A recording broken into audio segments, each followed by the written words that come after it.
I asked you whether you had any knowledge or discussions about removing FBI officials and installing political personnel before you were confirmed to that position. And I wonder, did you then understand or have conversations with the White House about the intentions to do so?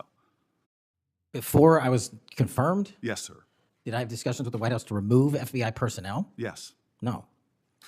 So you're saying that you had no discussions with the White House before you were in the position about the removal of any personnel from the agency? As I was preparing for my confirmation hearing, I had numerous discussions involving the type of people that would be employed, and that those that were failing to meet the mark at the FBI would no longer be employed if I were confirmed. And I'm assuming that mark had to do with loyalty to the Trump administration. No, you're wrong. Okay. I'd like to revisit another subject from that hearing.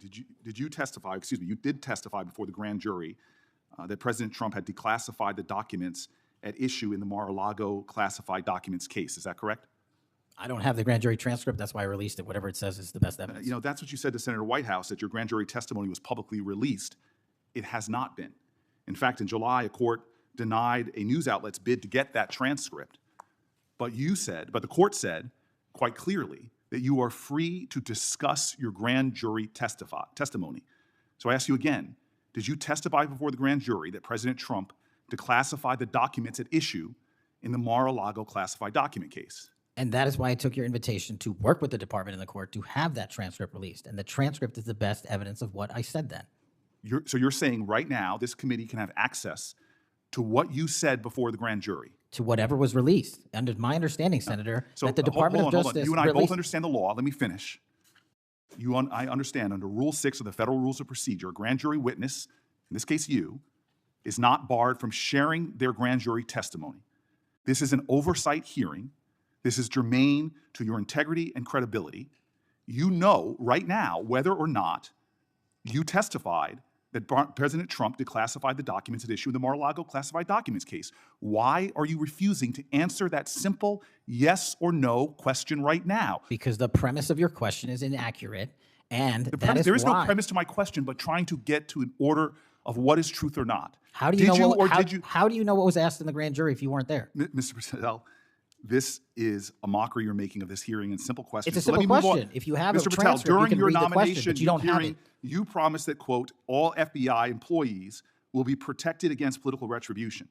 When I asked you, are you aware of any plans or discussions to punish in any way, including termination, FBI agents or personnel associated with the Trump administration, you explicitly said under oath that you were not aware of any plans to punish FBI agents associated with criminal investigations of Donald Trump.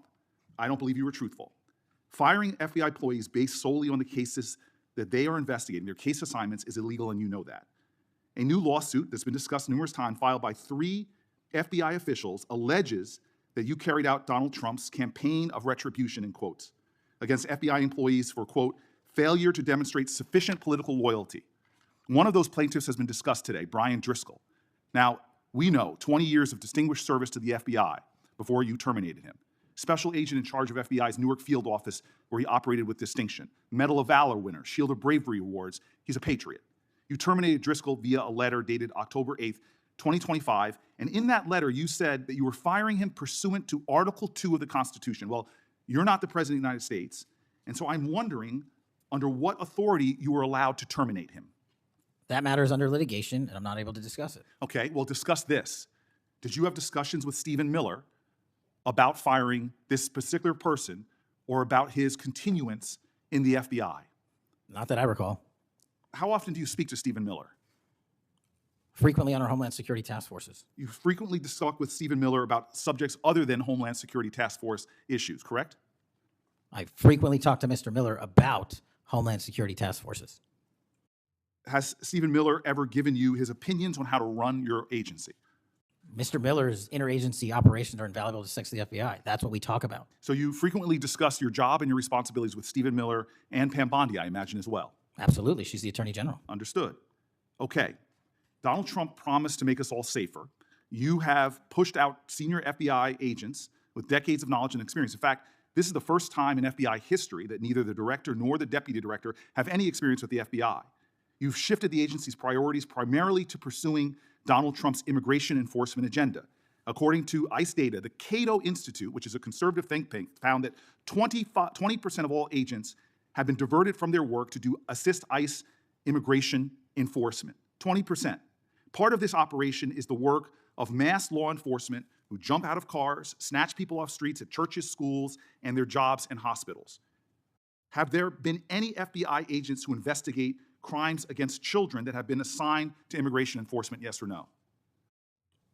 The premise of what you say is entirely Have there been false. any FBI agents who investigate foreign domestic terrorism? You don't get to say America is not safer under this leadership. I am not saying America that. is safer because of the work of the FBI. You're making a presumption of premise. 4,700 children. Sir, we have 6,000 weapons and 23,000 violent felons have been FBI arrested. agents who investigate human trafficking have been reassigned to immigration enforcement. You are not denying that FBI agents who are on the task force that fight against Russian oligarchs have not been reassigned. Public Corrections Squad, reassigned. People who defend children, reassigned. You're not denying that. I've seen FBI time and agents time don't again get reassigned. attack my colleagues' premises of questions as a way to not answer the question. So let me end with this.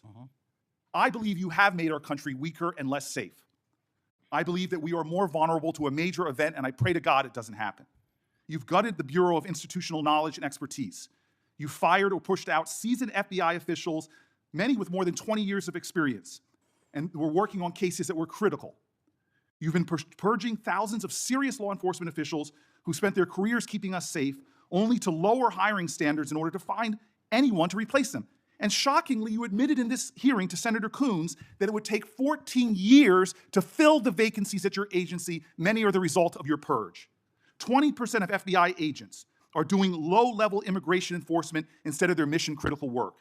You've disbanded entire task forces that stop election interference, foreign influence, public corruption. And who benefits from this? Well, corrupt people benefit from it. Criminals benefit from it. Vladimir Putin benefits from it. And it really makes me wonder who you're looking out for. It makes me think we can't trust you as a nation. You swear to release the Epstein files, but now you're withholding the Epstein files. You claim that you have a suspect in a serious assassination. Whoops, then you don't have a suspect. You know nothing about plans to remove FBI agents, yet you're directly involved in those plans.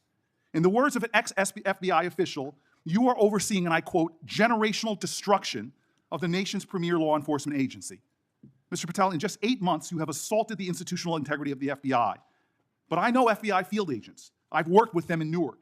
No matter how truly bad you are, you can't undermine the legacy of agents who fight every day to keep us safe, but you can tarnish the integrity of the agency and undermine the agency's capacity. I believe you're failing as a leader, and that your failure does have serious implications for the safety and security of Americans and our families. We're more vulnerable to domestic and foreign attack because of your failures of leadership. I don't think you're fit to hand the Bureau, but here's the thing, Mr. Patel. I think you're not going to be around long. I think this might be your last oversight hearing.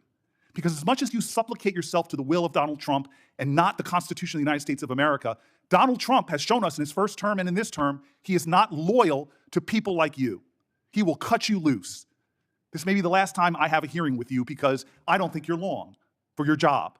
But I'm going to tell you this, I pray for you. I pray for you that you can step up and defend your oath, defend the Constitution, and do a much better job of defending this country. Thank you, Mr. Chairman. Do you want to say anything? Yes, at this sir. point? That rant of false information does not bring this country together. If you want to work on bringing this country, it's my time, not yours. My God. If You're you gonna want to lecture talk me about dividing this country, it is I my follow time. you on your social media posts that It is tear my this country time apart. to There address should be a your unifying- falsehoods. Oh, You Senator are an Booker, you can try embarrassment all to the you division want in this to country. not take Senator, responsibility it is my time. for what You you had have your said. time. Sir, you're Your making a time is mockery of over. this committee. Sir, you don't tell me my time is over. You The know how people far of New we've Jersey come tell me since what my you time tell- is. Senator, You can't lecture me. You can tell me Sir, my time's over? You may be the charge of the I'm not FBI, going but anywhere. I am not afraid of you, sir. Mr. Chairman, Not afraid of you. Mr. Chairman, point of order. Senator Booker, I announced at the beginning of this meeting that this